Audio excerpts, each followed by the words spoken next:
Hi, this is Phil, and I'm here to tell you all about the Capes and Lunatics Patreon. Don't miss out on our comic book creator interviews, including our monthly Chichester chats with comic book legend DG Chichester, superhero movie brackets in our search for the worst comic book movie of all time, and many, many more specials, all completely uncensored. Access starts for $3 a month, full video when you pledge $5 a month. Check out the link in our show notes or go to patreon.com/capesandlunatics. Hope to see you there.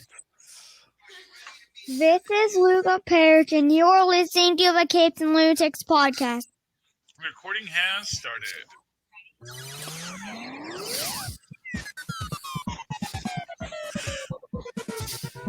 You need to wait for the laser beams to start, because that's how you know the party is beginning. Hello, dear listeners and viewers on YouTube.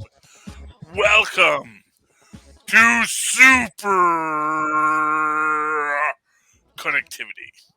I'm your host, Charlie, the Professor Esser, and with me, as always, is the blue-eyed bomber from the Burger Pits. Phil Man Perich, or Phil Podcast Perich. Take your pick. You gotta pick a name, Phil. Podcast.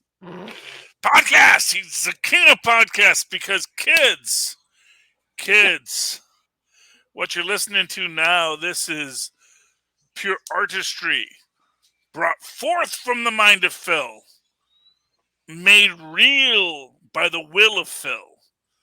He is podcasting. This is podcasting.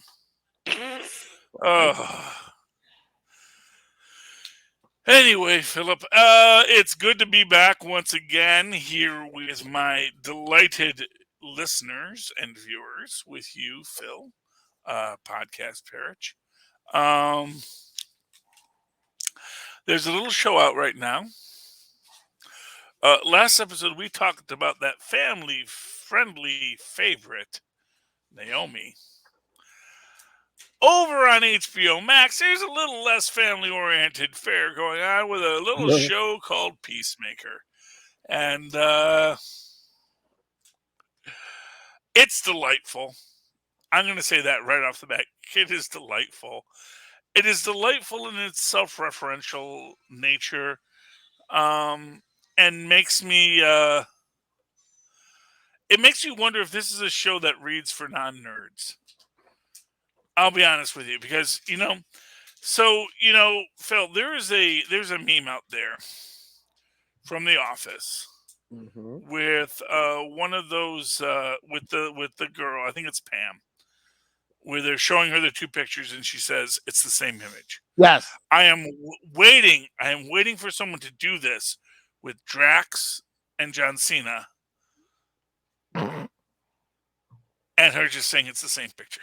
Because you can't see them, Phil. That wouldn't make sense. Why would they be showing her blank sheets of paper? Exactly. That's the thing. It's like, from her perspective, it's just two blank sheets of paper.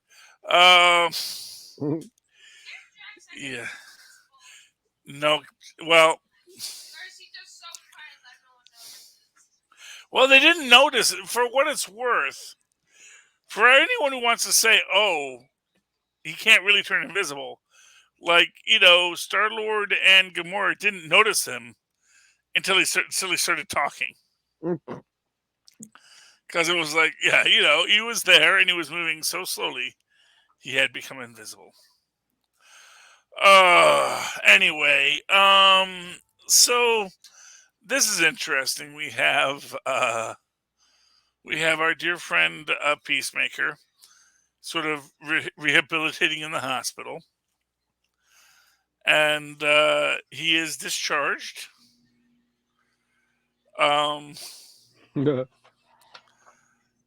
I don't know. I'm not quite sure. It is an intentionally surrealistic scene. Honestly, here's what I'm going to tell you, Phil. If ever DC is going to introduce Ambush Bug into the DCEU, this is the place to do it.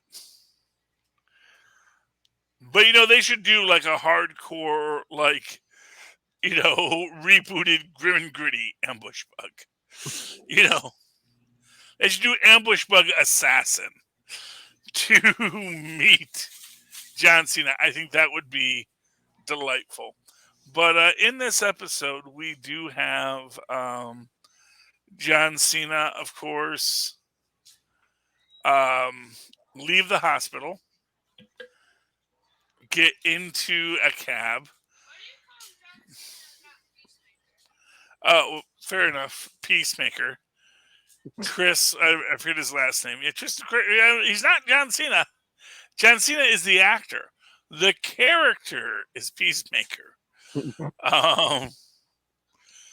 But in this moment, he gets in the cab, has the cab drive off,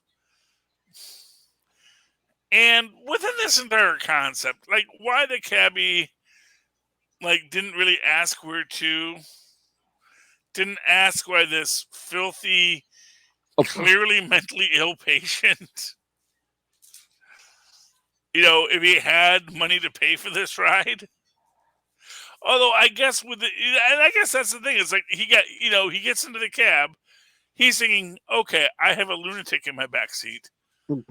I'm just going to do what he says. I'm going to try and get whatever I can out of this deal. But quite frankly, this guy's clearly crazy. He got a helmet out of it. He got a helmet. And honestly, I thought that was the neatest part. Although, that's a whole thing we'll discuss in a minute when we get to the father's house. But then getting into his trailer, which is painted red, white, and blue, of course, which is not in keeping with the original Peacekeeper character. I just want to make a point here. He was not a Captain America pastiche. He was the Peacekeeper. He was much more in line with a Flag Smasher character. Really, the Flag Smasher is in his own way the Marvel pastiche of the Peacekeeper. Yeah. So that's an interesting aspect of that. But one of the things that what's his name? The director of it, James Gunn. James Gunn said that one of his inspirations for this was Reb Brown's Captain America. Oh. And what he actually said was, I loved Reb Brown's Captain America. He loved and because of course he's around my age. He grew up on this stuff. He's probably a little younger and handsomer than me. But he was saying, I really loved that, but I really wanted to know what would it be like if you did that, but it was really messed up. Like it was basically, and the implication is he wanted to do a 1950s Cap in the 1970s Cap mold. Like, what if the 1970s Cap completely lost it from the Super Soldier Serum? Yeah. But it's interesting when we work with the Peacemaker, and we get this with the Handler, who, spoilers, big reveal, is Amanda Waller's daughter. Mm-hmm. That, there's this vulnerability inside of him, which basically is presenting the Peacekeeper as something of a man-child. That he's this person who is like Frankenstein's monster. He's been built to be this creature, but his understanding of the world is still quite limited. And he is, even though he's a fully grown and fully cognizant adult human male, he is also this highly sheltered juvenile in his understanding of how human interactions work. He wants to keep peace, but he might not even know what peace is. He may confuse peace with quiet, as they say. And one of the most interesting aspects of this is him being called out by the janitor in the very first scene, where he makes the point, you're the racist guy. I'm not racist. I kill as many white people. I killed many, many white. But he said, yeah, but you look for, you're looking for trouble, and in your mind, that trouble has a brown skin tone. And I actually really liked the fact that he says, I'm going to try and kill more white people. Which is I'm going to try and be a little less trusting of white people so I can kill them more. And the guy's like, that's all I'm asking. I understand you're a sociopathic serial killer. I understand you're going to kill people because you think you're a superhero. I'm just asking that you try to be more just passionate. And I think that's going to actually come back, because I do think he's going to kill his father by the end of this season. Oh, maybe, yeah. Because his father is clearly a bad guy. And racist, yeah. Racist. Definitely. Probably was a bad father. Yeah. Yeah. Well, and you saw the whole thing when they're discussing, when he's talking about his time on Suicide Squad. And, please tell me you weren't killed by the rat guy. Yeah. And, and it is just this idea of this father who is so horrible. Oh, yeah. So cruel. And then again, where is the father getting all of the equipment? Oh, yeah. Did the father build all this? Is he being funded by someone? Because now we got the helmets that do stuff. Oh, yeah. Sonic Blast. And, what if the father sold out his son to Waller? All in the name of the good old USA, Yeah. And for what it's worth, he may be very easily manipulated, Yeah. Oh, yeah. What do you think of the opening sequence? The opening, the whole musical number. That I mean, it was amusing. Is that kind of trying to tell us, hey, don't take this show too seriously? We're not.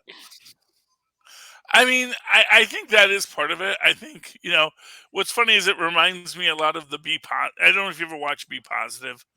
It's a CBS show. It's a comedy. It's changed a lot from season 1 to season 2. I think it's gonna just have a completely different arc every season. I don't know, but yeah, it also starts off with a big musical number like that.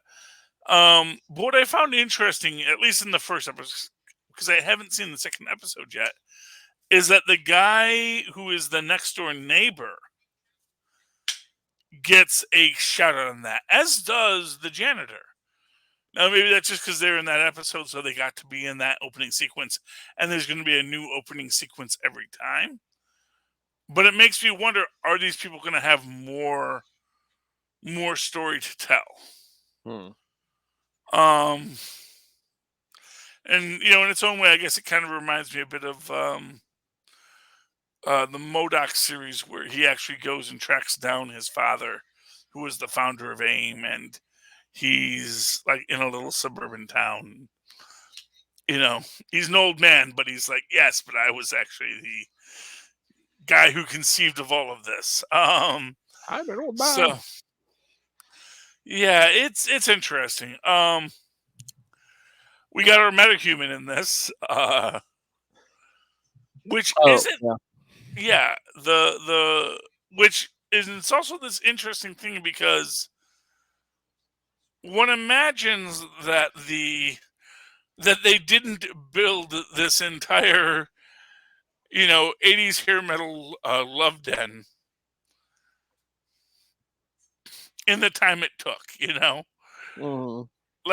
Either someone is planning next level stuff with this guy, which immediately asks the question why. Yeah, that they had as much as just maybe someone wants him dead and is utilizing some sort of a metahuman virus. It seems like the trap was tailored to him, and it's so metahuman. That's what I was thinking. I was like, is she a metahuman, or is that some kind of alien life form, perhaps? Did he have sex with an alien professor? she's something for sure. I mean, that's what we can say is she's something. She is something, and whatever it is, it ain't human. That that kind of reminded me of that movie. What is that? Species, where the alien life form like sleeps with the men and like kills them and stuff. Yeah, and I can see that. I'm absolutely cool with that. But it just seemed like the creature was specifically attacking him. Like it was there at that moment, and maybe he was friends with Starro. Who knows? Honestly, maybe. Oh man, that would have been a real great reveal. Is that she had a Starro on her the whole time? Wouldn't that be awesome? That's no. Everyone would spend 10 minutes. You after starfish? What? Oh yeah, that was weird. I don't know, and honestly, it kind of felt like not cool, man. First off, we already saw that joke on the boys, and was actually made clear to not be real on the boys. Yeah. And the idea that it's just the rumor that goes around about Aquaman. It's like I don't know, but again, I guess it's that Naomi issue. Well, they did that joke on the Harley Quinn animated series too, because they were saying something about Batman having sex with bats, and it's just like no. Well, no, but you could totally see that. But I'm just saying it's the same joke. The man does run around in fetish gear, so. But no, it's like that's the thing. It's like, and I don't know that. It's like I can imagine lots of weird stories go around there about the superhero community, but. Mm-hmm. It just seemed like a weird thing for him to throw in there. Like I said, it's one of these. It's one of those moments that take you a little out of the show, where it's doing a gag for a gag's sake, and it's like, don't ever do the gag just to do a gag. Do a gag because here's where a gag makes sense. Because for what it's worth. You can throw in any superhero there. Don't do the bestiality joke unless it's intrinsic to the plot. Well, for real, I mean, that's the thing. It's you can do a story like, and to be fair, Batman calls himself Batman, and it's like Richard Gere didn't call himself, hamster guy. So, and yet the legends persist, false as they are. So you can do something where, he calls himself Batman because, but, Aquaman I live in the water. That's why I'm Aquaman. Yeah.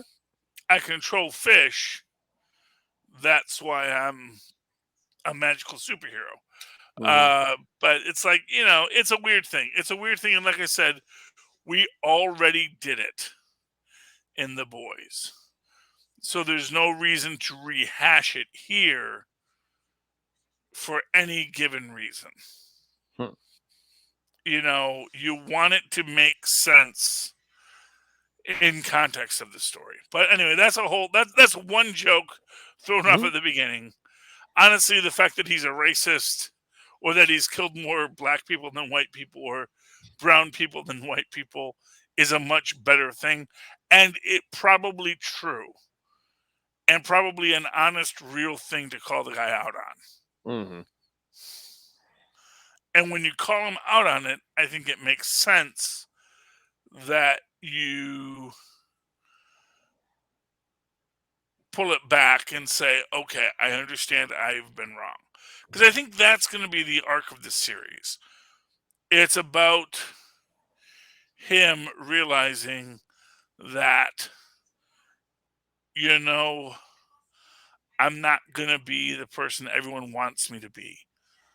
I'm going to be a better human being than these things. I'm going to be better than the human being who just says, why don't we have sex just because, I'm here and we can have sex,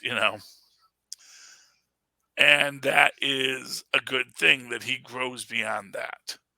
Because as pointed out by Harcourt, there's not a difference between him being a nice guy who wants to just have meaningless sex and the drunken rednecks who also wanted to put her into that role of meaningless sex object.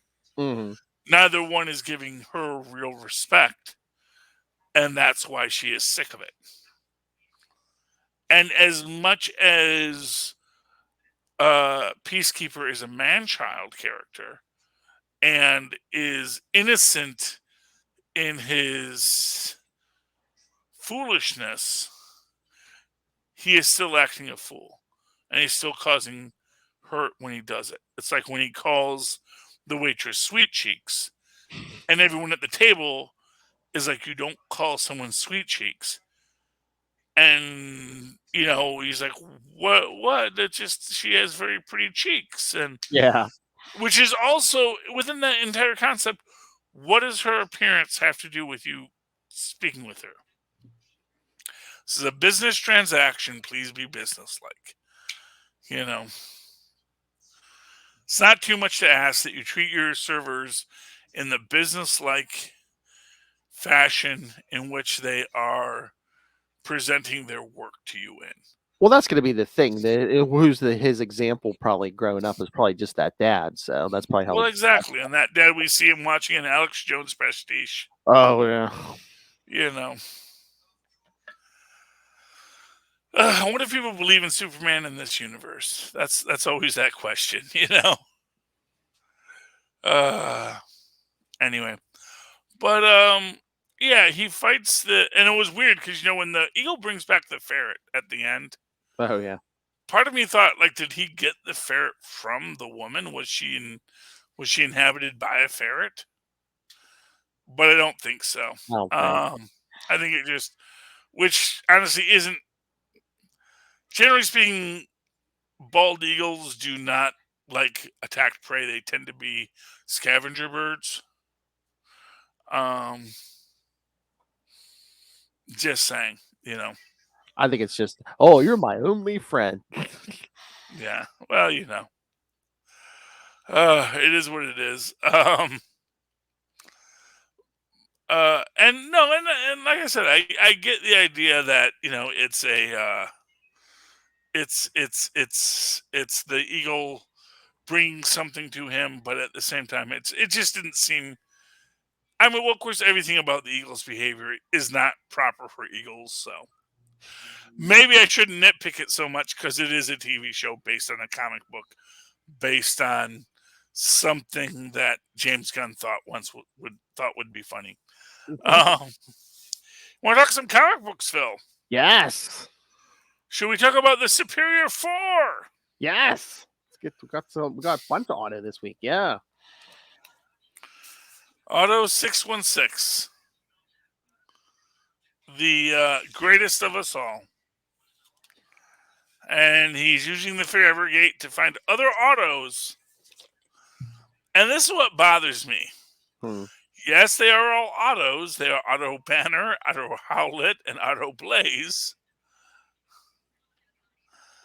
And it's like, at what point are they autos, or are they these other guys who just happen to have been named Auto?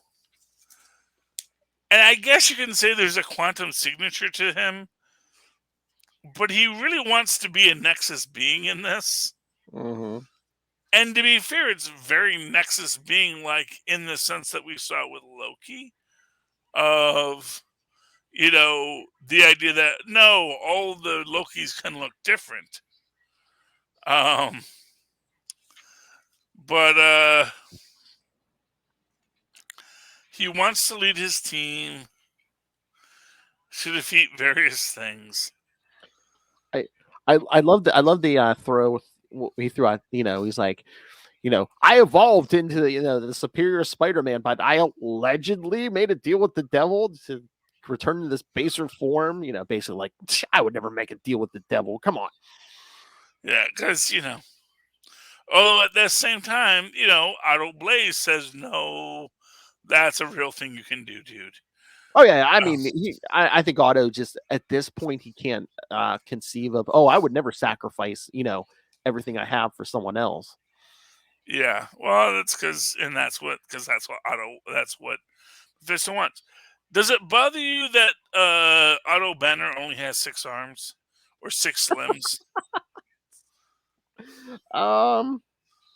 Like, he really should be Dr. Ant. I mean, at this point, it's like he's got 2 legs, 2 main arms, and then 2 vestigial arms that he grows out of his back. I guess you could argue he can grow more out, and maybe he could get as many as 8. Well, that's what I was going to say. You would assume a Hulk with all that radiation in his system could grow the most arms out of any of them. But we only ever see him use 2. Yeah. And then, Otto Howlett. I'm not sure about that. Now, and then we meet TJ. Yes. And TJ is interesting because he doesn't seem to be a Tolliver. At first I thought it was gonna be Tolliver, but what was his father's? Was his father's name like Torbert or something? Yeah, he's a variant of Otto. That's what I'm thinking. Instead of being named Otto, maybe he was named after the father. Maybe. Yeah. Like Torbert Jr. or whatever. Yeah. Anyway, and he gets a pretty awful outcome here. But we do see Otto Supreme is coming for them all. Oh, That's he's got the Doom armor and he's got the arms. The arms. Because sure, why not? Strange magic. So, do you think by the end of this miniseries, we're doing like alternate realities? Are we going to get finally what we've been begging for, the Otto versus Tolliver fight? I mean, you hope so. Mm-hmm. You hope that there's going to be that universe. Although I hope they don't do what they did with Doom, which is that when he realizes that there's a universe that is better for him, where he made better choices, he destroys it. Mm-hmm. That would suck the proverbial hindquarter, and that's what I gotta say there. Speaking of Otto, he's in Amazing Spider-Man 2. Yep, 85. I do not know what's going on with Max Danger in this. They put her in this weird fursuit. Mm-hmm. I don't know what happened here, because usually up until now she's been in this power suit. I don't think she had pink hair previously.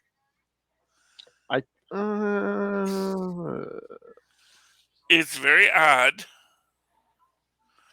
Well, but once again, she could be something other than human. So, well, I think, and as I've said, everyone in Beyond, I think, is something other than human. I think everything is here, and I think we start with this because this is an episode of weirdness, because we have a talking goldfish.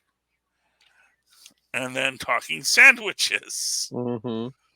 And then facing off against Misty Knight and Colleen Wing as good old Ben Reilly comes to the aid. And then Otto and Max Danger have a little tete-a-tete, which then Ben Reilly disrupts. And he defeats Otto technologically, but I do feel he plants some doubts in Ben Reilly. He gives him the file because, for what it's worth, Otto knows Ben. Well, it's like he's just like, they didn't pick Peter Parker, they didn't pick Miles Morales, they picked you because they thought you were the most easily manipulatable. Yes. Which they never told a lie.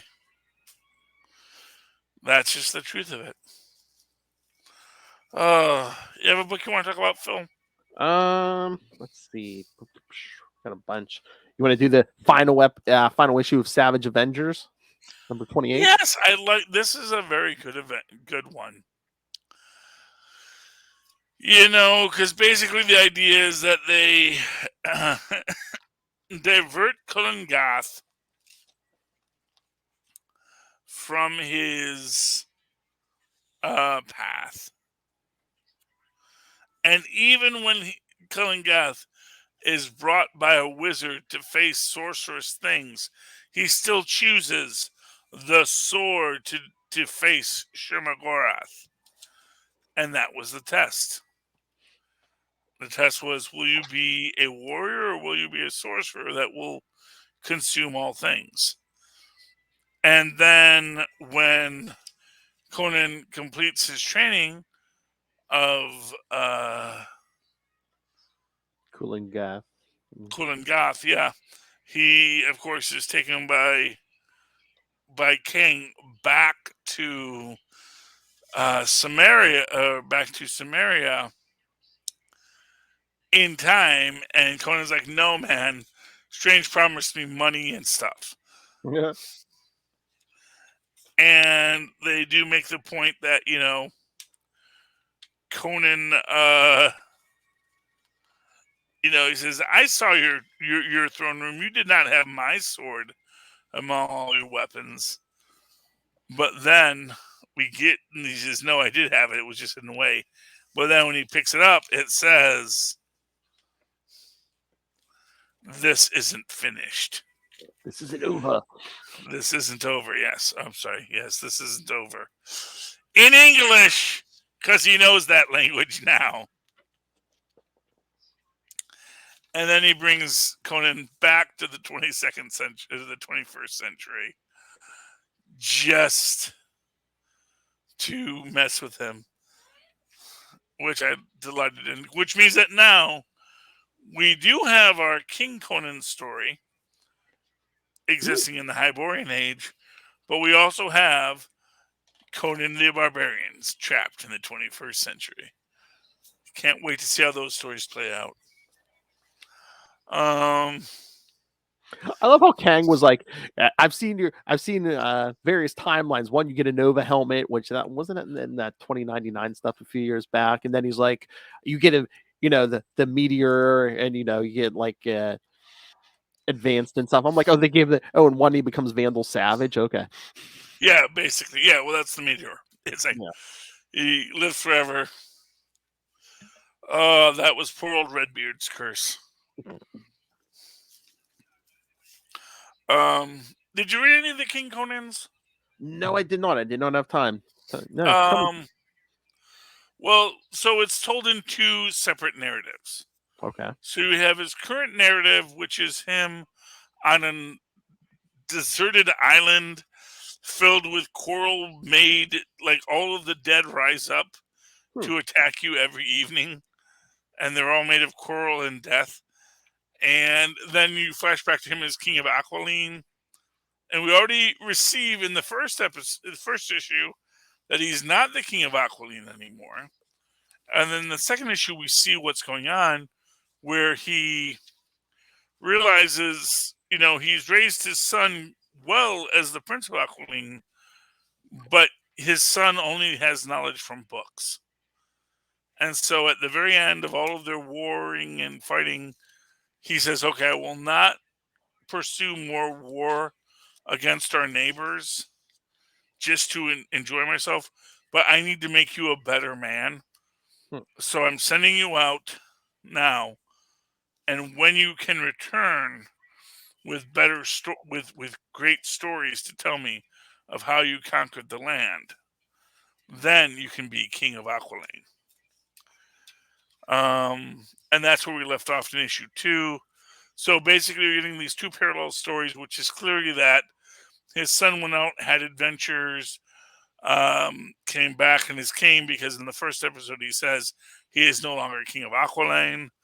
And then within issue 2, you see that the witch who rules the island that he's on says if he survives till morning, we will see if he's the one we've been waiting to. Within this entire concept is Amantath, who is also a character in this, which is an evil wizard. Again, parallels to Savage Avengers.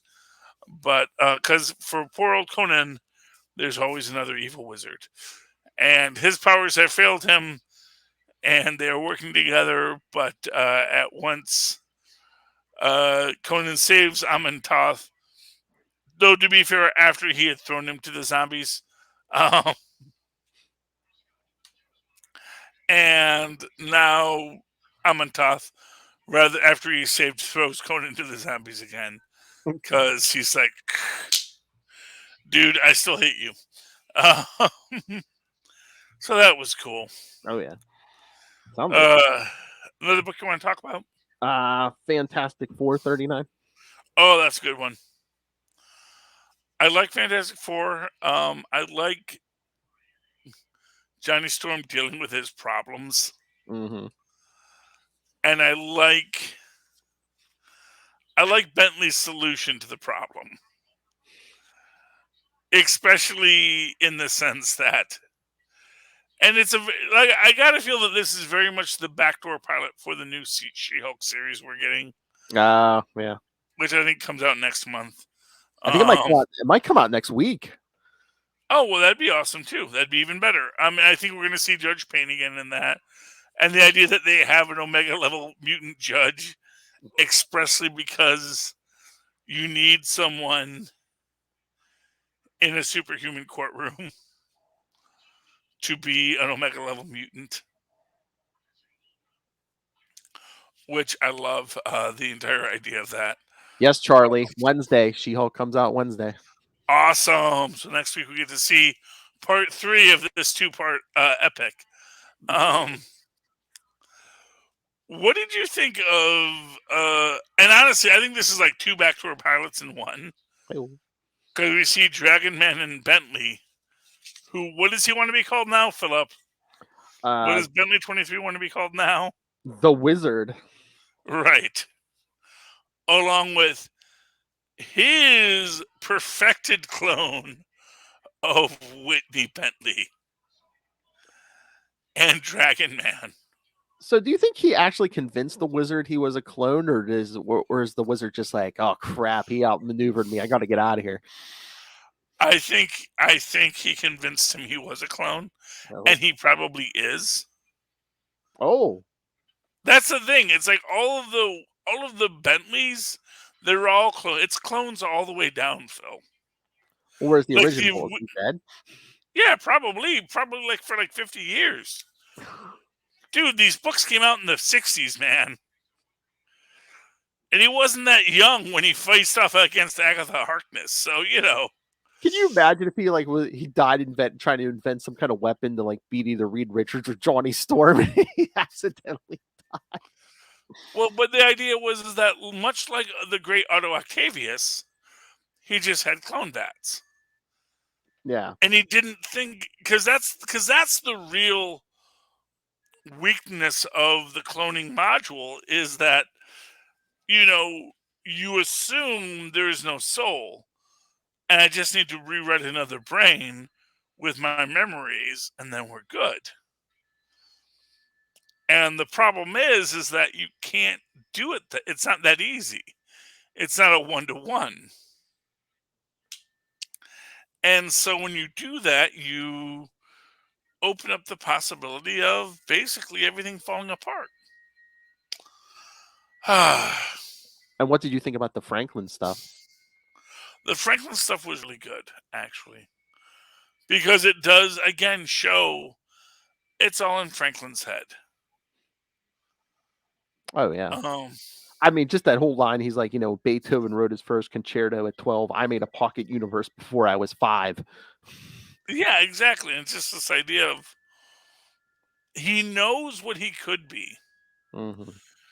And, the reality is, I think he's afraid of that. Because I think at the same time, there's this fear of becoming Hyperstorm. There's this fear of becoming that, if you have unlimited power, that could corrupt unlimitedly. Oh yeah, I think he's like, and however many different avenues I've tried, each time there's something wrong. It's not perfect anytime. Well, yeah, and then he's also seen his perfection. Yes. Oh yeah, and then he's like, then Endgame is me saving all of existence. He's like, I'm so far from that. Well, exactly. It's a lot of weight on the poor kid's shoulders. Oh yeah. It makes sense why he turned off his powers. He turned his on switch to off. But at the same time, much like Ben Grimm, it's the exact same mental block. It's like, Yeah. I can't deal with the idea of just being who I am as I need to be. Mm-hmm. That because you know what the problem is that at the end of the day we're all nerds. So when you have that transitional power, but Mm-hmm. you want to bring it into that human level, suddenly you start overthinking about how, oh, well, there's takes this many seconds for a thought to go from here to there. So if something could sever that within that time, then you could kill that person. But of course, Dr. Manhattan would be seeing that as like, oh yes, and here's where they tried to do that. But of course, I could already know that that was what they were doing because I am Dr. Manhattan and I'm existing at all times at the same time. And in fact, there's an interesting argument to be made in that he exists in all times and all possible times. Yeah. You only see the linear existence of Dr. Manhattan, but there could be a multiversal existence of Dr. Manhattan. Oh yeah. Yeah, And this is where I died here, and this is where I died here, and this is where I died here. I died an infinite amount of times, as many times as I've lived. Because I am all time and I am Dr. Manhattan. Dr. Manhattan, an underutilized character. Okay. Despite what DC may have recently done with them. Here's a book, Ms. Marvel. Mm. Number 2. Speaking of weird stuff. So at the end of the last episode, she found herself in a Bollywood musical. Being attacked by Loki, who's getting married. And there's a part of me that feels like I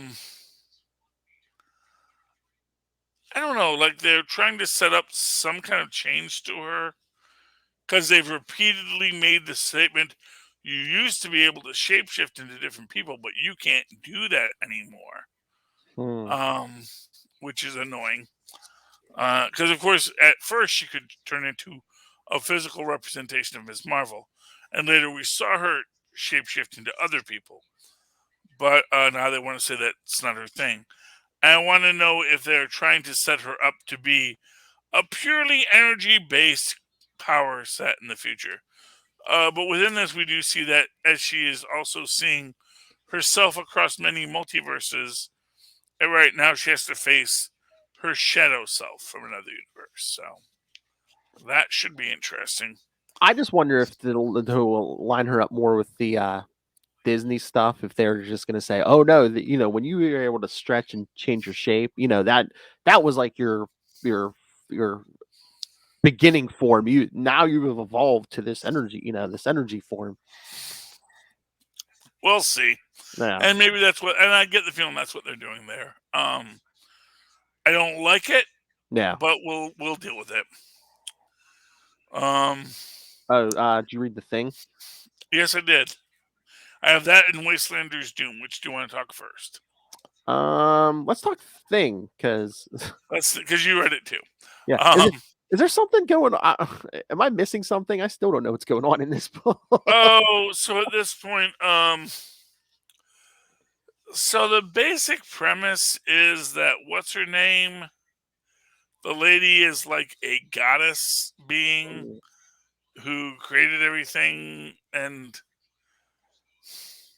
I don't know who the matriarch is that sent the champion, but obviously they did. Or is this woman testing him, maybe? Well, it's something. What is this? Because I don't know if it's like part of the test too, but I don't know. I mean, I guess they've done this before in the comics, but it's like just the cops always in this series always wanting to like shoot him or arrest him and stuff. I'm like, doesn't Ben Grimm the one who gets along with everyone because he's like the regular guy? Well, this is set, and I got to remember this is set in the past. Yeah. This is kind of a more 1960s, 1970s thing Yeah. where people are still getting used to him. Mm. What's your question, Tristan?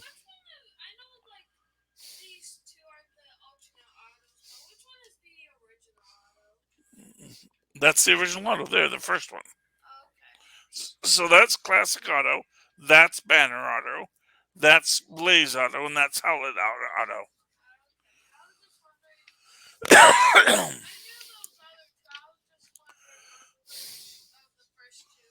Yeah. Well, you can know because the first auto, his dad is fat, and the second auto, his dad is skinny. And Brian Banner was relatively, he was svelte. Just so you know, not all fat guys are bad people. Some bad guys are svelte people. That's right, man. Yeah, but and I do feel like the woman, what's her name? I forget what she calls herself, but she clearly has more going on than appears. Oh yeah. And I think that Ben has figured that out. So that's interesting. So yeah, episode 3 was pretty good. It was decent. Like I said, it's not as exciting as most things stories are. Yeah. I think setting it in the past and wandering through this whole complex story hurts it a bit, but overall I'm still committed because I love the thing, and I think they have a better story to tell than the first two. I think the first two kind of were episode builders. By this one, now we're saying, oh, here's what the story is, and we can move forward with that. And my final book this week is Wastelanders Doom. This is based off of the Wastelanders series currently being discussed on Stitcher. If you have Stitcher, you may want to download these things. There's not an Old Man Logan. There are 2 Logan stories. There is an early 60s Marvel story. But then they went into the Wastelanders. The first one was Star-Lord in the Wasteland. The second was Hawkeye in the Wasteland. And right now we have Doom in the Wasteland in comic book form. And Doom has his little part of the Empire because, honestly, I have no idea what Doom's point is in any of this because it's one of these moments where you think his idea of he wants to make a paradise for the world, but he's willing to burn the world to make a paradise, except it's not a paradise. It's kind of lousy, and what really is the motivating force of this is there's one part of his empire that isn't on his maps. And he knows someone is hiding this part. And he makes the point that there is in this place that there's crops and there's bounty, but the rain in this place was stolen from a plane in Spain in 1893, so you see this, you see Doom going through 3 trials. He has to walk past the pleas of his mother, who is held by Mephisto. He must what does he have to do in this one? I forget what this one is. He must face something from his past that haunts him, which is Valeria, the woman he loved, who he also later skinned. So Doom's a real prince.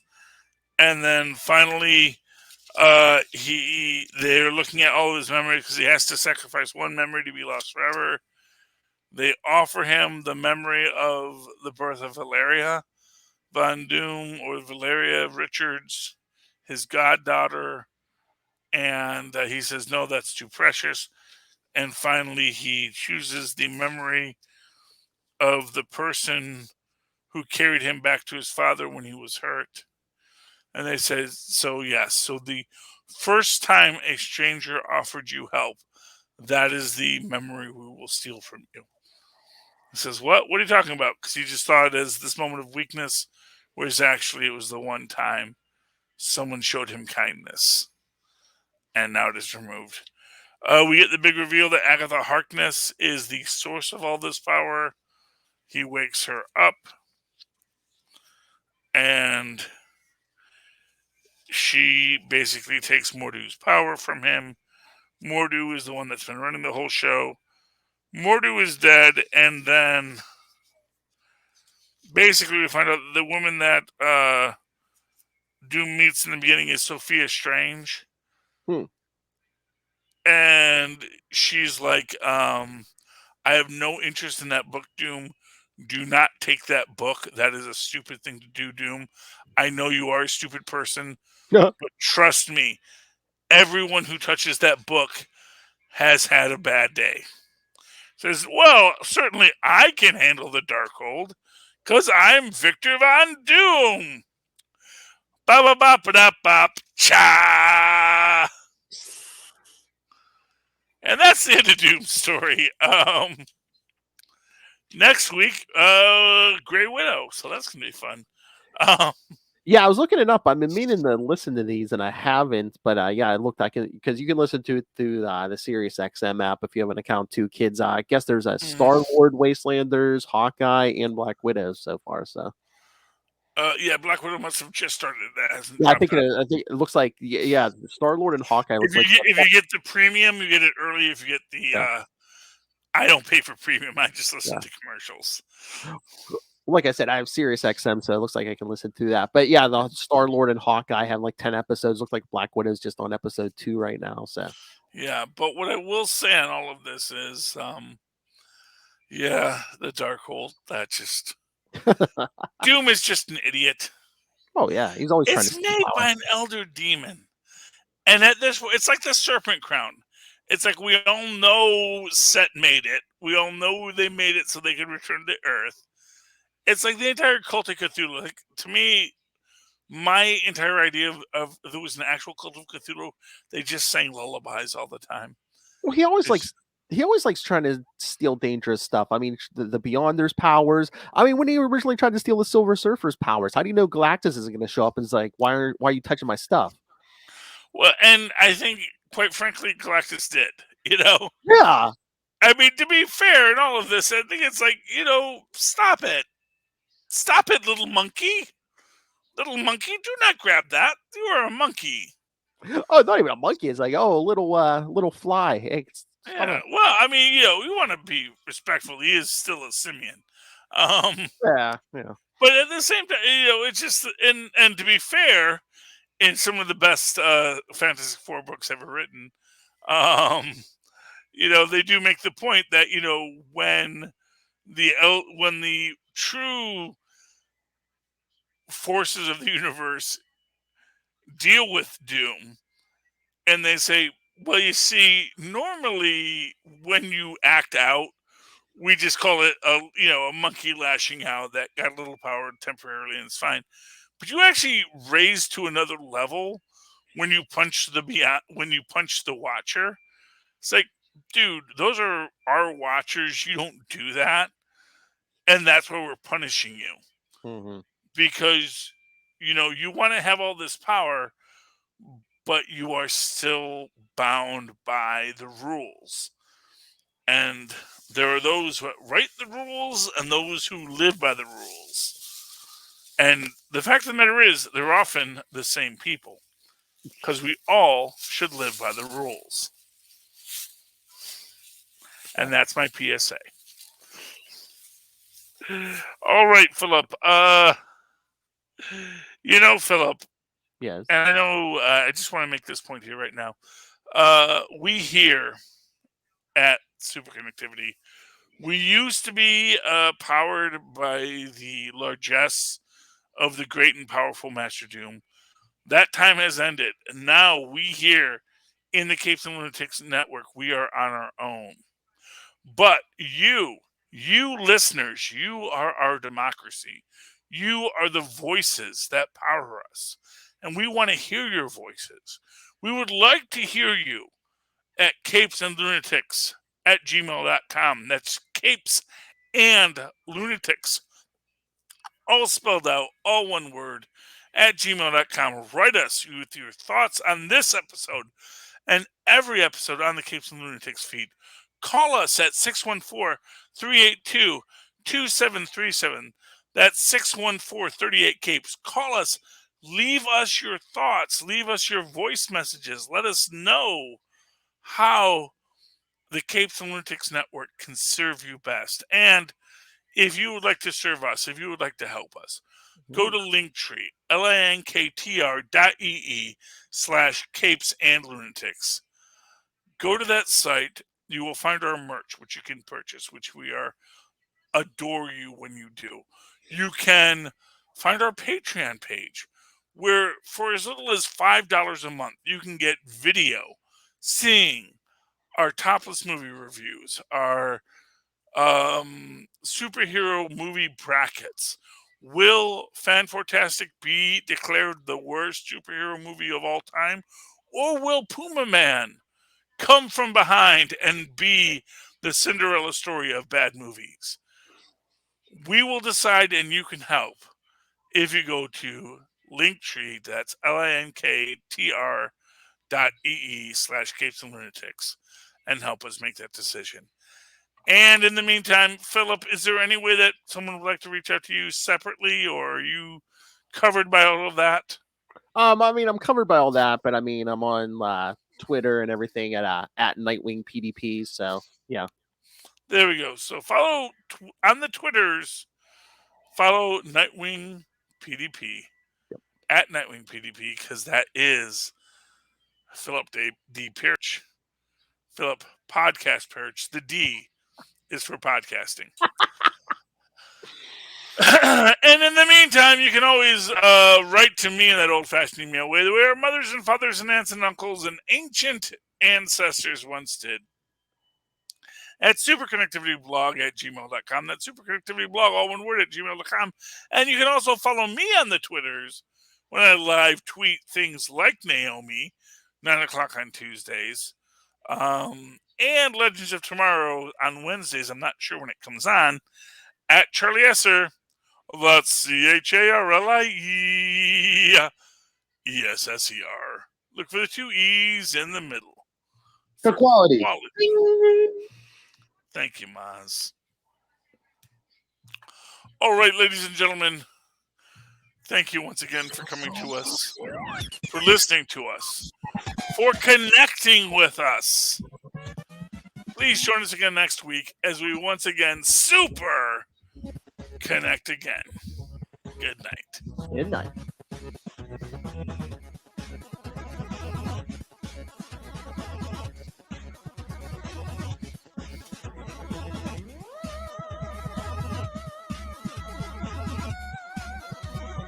And remember, the Devil's Reign crossover continues on To Know Is the Fear, the Spider-Woman podcast, and Tomes of Evil. So, I love a good crossover.